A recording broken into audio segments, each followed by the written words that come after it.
Hello everyone, welcome back to my YouTube channel. So student, जो आज की video regarding पटवारी exam को लेके है, जो PSSB ने पटवारी एग्ज़ाम के जो नोटिफिकेशन है वो न्यूली आउट कर दी है। ठीक है, जैसे आप सभी को मालूम है कि जो पहले नोटिफिकेशन आउट हो चुका था उसमें 1001 वैकेंसी को लेके था, बट अब जो गवर्नमेंट ने क्या करा है 94 वैकेंसी और ऐड कर दी है। दैट मीन्स 1095 जो है वैकेंसी आउट हो चुकी है। ठीक है, सो ये तो एक न्यू नोटिफिकेशन आउट हुआ था। सो लास्ट तक बने रहना वीडियो से। इस वीडियो में आपको all information regarding to patwari exam की मिलेगी। ठीक है, जैसे आपको सिलेबस का डीपली स्टडी कैसे करनी है, टॉपिक वाइज आपको सिलेबस में क्या क्या अच्छे से प्रिपेयर करना है। ठीक है, सो लास्ट तक बने रहना, इससे क्या होगा आपको न्यूली इन्फॉर्मेशन मिलती जाएगी। सबसे पहला पोस्ट नेम है पटवारी एग्ज़ाम। ठीक है, इसकी सैलरी जो बेसिक पे से स्टार्ट होती है, मींस प्रोबेशन पीरियड 19,900 से, अगर प्रमोशन भी होती रहती है 63,200 तक चले जाती है। ठीक है, अगर हम बात करें 2023 की, उसमें वैकेंसी आई थी 710। ठीक है, 2024 में आई थी 586। ठीक है, बट अगर देखें तो 2024 में वैकेंसी 586, दैट मीन्स कम हो गई थी। बट इस बार जो वैकेंसी है वो काफ़ी ज़्यादा है, दैट मीन्स 1095। तो मैं सभी को यही रेफ़र करूँगी कि आप इस फॉर्म को ज़रूर फिल करना। ठीक है, और अपनी प्रिपरेशन स्टार्ट कर दो। आगे मैं यही बताऊँगी कि इसकी एजुकेशन क्वालिफ़िकेशन क्या होती है, इसको फिल करने के लिए क्या क्या क्राइटेरिया है और सिलेबस क्या क्या है। ठीक है, इससे पहले चैनल को जरूर लाइक, सब्सक्राइब और कमेंट करना। कोई भी डाउट है, अगर आपके मन में कोई डाउट है तो आप कमेंट सेशन में पूछ सकते हो। होपफुली मैं रिप्लाई करने की पूरी ट्राई करूँगी। ठीक है, इसमें एजुकेशन क्वालिफिकेशन की हम बात करें तो सबसे पहले तो आपकी ग्रेजुएशन जो है वो कंप्लीट होनी चाहिए। ठीक है, और 10th में आपकी पंजाबी जो है वो कंपलसरी है, आपने पंजाबी करी होनी चाहिए, सर्टिफिकेट में आपके मेंशन हो। ठीक है, और सेकंड वन इज़ जो आपका एक कंप्यूटर का जो सर्टिफिकेट है वो ज़रूर चाहिए इसमें। ठीक है, कंप्यूटर का सर्टिफिकेट इन द सेंस, अगर आपने ग्रेजुएशन में एक मेजर सब्जेक्ट कंप्यूटर रखा था, ठीक है, for example BSc computer science, ठीक है, तो उन्होंने एक मेजर सब्जेक्ट कंप्यूटर साइंस रखा हुआ है। ठीक है, तो उनके लिए अलग से कोई सर्टिफिकेट की कोई नीड नहीं है, क्योंकि उनका already computer subject major subject रहा है। ठीक है, अगर किसी ने सिंपल ग्रेजुएशन लाइक BA करी हुई है, ठीक है, मतलब नॉर्मल ग्रेजुएशन करी है, उनके पास कोई मेजर सब्जेक्ट कंप्यूटर नहीं था, तो उनके लिए नीड है आपको सर्टिफिकेट मतलब कंप्यूटर कोर्स का लेना ही पड़ेगा। ठीक है, मतलब अप्रॉक्सीमेटली जो है वो 2 से 3 मंथ का होता ही है। ठीक है, तो आप मेनली जो है 120 आवर्स वर्किंग एक्सपीरियंस उसमें होना चाहिए। ठीक है,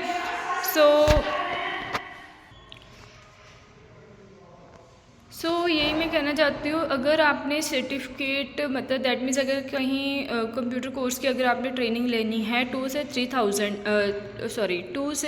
3 मंथ की, तो वो भी एक सर्टिफाइड इंस्टीट्यूट होना चाहिए। ये ना कि किसी पहले आप उनके बारे में अगर कहीं से भी आप कर रहे हो, लाइक इंस्टीट्यूट से कर रहे हो, तो उनका पहले देख लेना कि ये सर्टिफाइड है या नहीं तो अदरवाइज़ काफ़ी ऐसे ही बना देते हैं सर्टिफिकेट, बट वो एलिजिबल नहीं माना जाता, क्योंकि वो इंस्टीट्यूट आपका होना चाहिए, रेप्यूटेड इंस्टीट्यूट होना चाहिए, जैसे उन्होंने मेंशन कर रखा है कि विच इज़ ISO 9001 सर्टिफाइड। ठीक है, नीचे उन्होंने ये एक इन्फॉर्मेशन दे रखी है, और साथ में और करके या तो आपका 120 आवर्स वर्किंग एक्सपीरियंस होना चाहिए। ठीक है, आपको बस ये एक ज़रूर ध्यान रखना कि आपका सर्टिफाइड इंस्टीट्यूट होना चाहिए, बट आपका जो कंप्यूटर का है वो कंपलसरी है, अदरवाइज़ आप फॉर्म फिल नहीं कर सकते। ठीक है, अगर आपका अगर कोई भी और भी डाउट है कि मैम हम फिल कर सकते हैं, मेरी ग्रेजुएशन इसमें है या कुछ भी है, तो आप कमेंट सेक्शन में पूछ सकते हो, मैं आपका रिप्लाई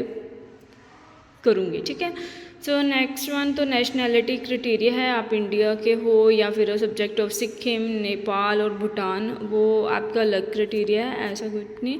तो अगर हम सिलेबस की बात करें तो सबसे पहले आपका क्वालिफाइंग एग्ज़ाम होता है। ठीक है, पंजाबी का क्वालिफाइंग एग्ज़ाम है, तो आपके पास ये सभी आते हैं। मैंने एक वीडियो ऑलरेडी भी बना रखी है, तो आप उसमें GK के मोस्ट इम्पॉर्टेंट टॉपिक कौन से हैं, ठीक है, तो नेक्स्ट जो है मैं टॉपिक लेके आऊँगी, जैसे आपका पंजाब हिस्ट्री वगैरह भी आता है इसमें, ठीक है, तो उसके रिगार्डिंग भी लेके आऊँगी कि मोस्ट इम्पॉर्टेंट, और रीजनिंग इंग्लिश में क्या क्या ज़्यादा अब जो है मेनली पूछा जा रहा है, ठीक है, PSSB एग्ज़ाम को लेके। तो जो सिलेबस है ऐसा जो है वो क्वालिफाइंग का जो पंजाबी का है वो वाला आपका जो गुरु की हिस्ट्री है वो आपको अच्छे से आनी चाहिए, ठीक है। बाकी मुहावरे, अखान, अगेतर, पिछेतर, विश्राम चिन्ह वगैरह, ओके। और हाँ, इसमें सबसे ज़्यादा इम्पॉर्टेंट है अंक और महीने दिनों का शुद्ध पंजाबी रूप, ठीक है, ये तो पूछते ही हैं। और पंजाब का इतिहास और सभ्याचार, ठीक है, ये आपका क्वालिफाइंग एग्ज़ाम है। दैट मीन्स आपको 50 क्वेश्चंस आएंगे। मैंने पहले भी एक वीडियो में बताया हुआ है, 50 क्वेश्चंस आपको आएंगे, उसमें से आपको 25 मार्क्स लेने होते हैं, ठीक है। दैट मीन्स 50% मार्क्स, तभी आप एलिजिबल होते हो सेकंड पेपर मतलब पार्ट बी को, ठीक है।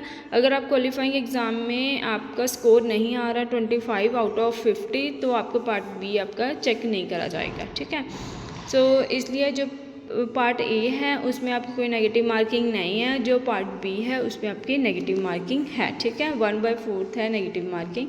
सो सबसे पहले है जनरल नॉलेज और करंट अफेयर, जो PSSB एग्ज़ाम में सबसे ज़्यादा जो पूछे जाते हैं वो पूछे जाते हैं करंट अफेयर्स। बहुत मोस्ट इंपॉर्टेंट है करंट अफेयर्स, जैसे political issues, environment issues, current affair, ठीक है।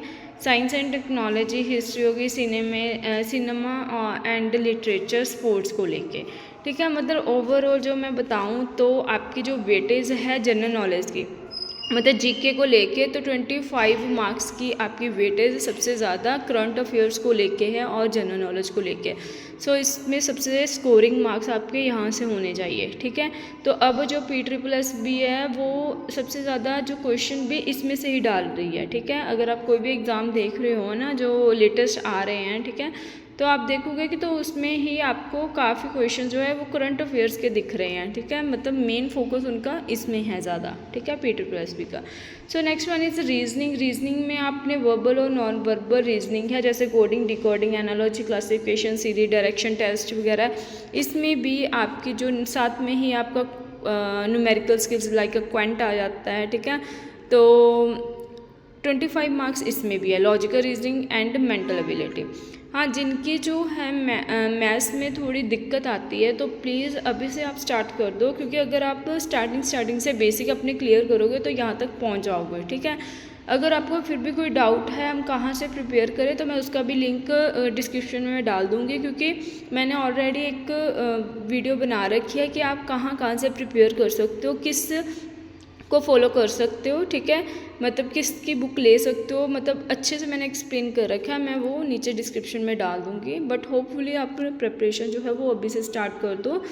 इससे क्या होगा कि आपकी जब तक ये एग्ज़ाम होगा, मतलब आप ये मान के चलो कि ये जो नोटिफिकेशन अभी आउट हो चुकी है, तो अप्रैल लास्ट और मई या फिर मई और जून तक आपको ये मतलब एप्लीकेशन फॉर्म आपको मिल जाएंगे अप्लाई करने के लिए, ठीक है।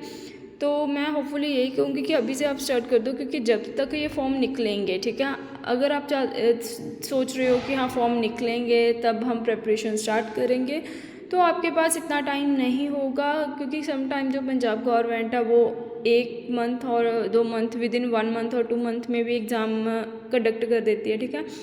बट मेन कुछ भी नहीं पता, कई बार तो 4 to 5 मंथ भी लग जाते हैं PSSB, मतलब कुछ नहीं उनका पता, एकदम से भी डेट निकल सकती है। सो अपनी ओर से आप प्रिपेयर करते रहो। अगर कोई डाउट है तो आप कमेंट सेशन में पूछ सकते हो मेरे से, ठीक है। सो ये तो मैंने आपको बता दिया लॉजिकल रीजनिंग, ठीक है। First of all current affair, second one is logical reasoning and mental ability, that means इसमें मैथ्स भी आ जाता है आपका, रीजनिंग भी आ जाती है, ठीक है। वो 25 मार्क्स की आपकी है, ठीक है। तो एक का मेरे को कमेंट आया था कि लाइक इसमें जो बाकी कई एग्ज़ाम्स में जो है वो क्लॉक और एक और चीज़ पूछी थी, हाँ क्लॉक और कैलेंडर मैम पटवारी एग्ज़ाम के सिलेबस में नहीं है, क्या हमें करना चाहिए।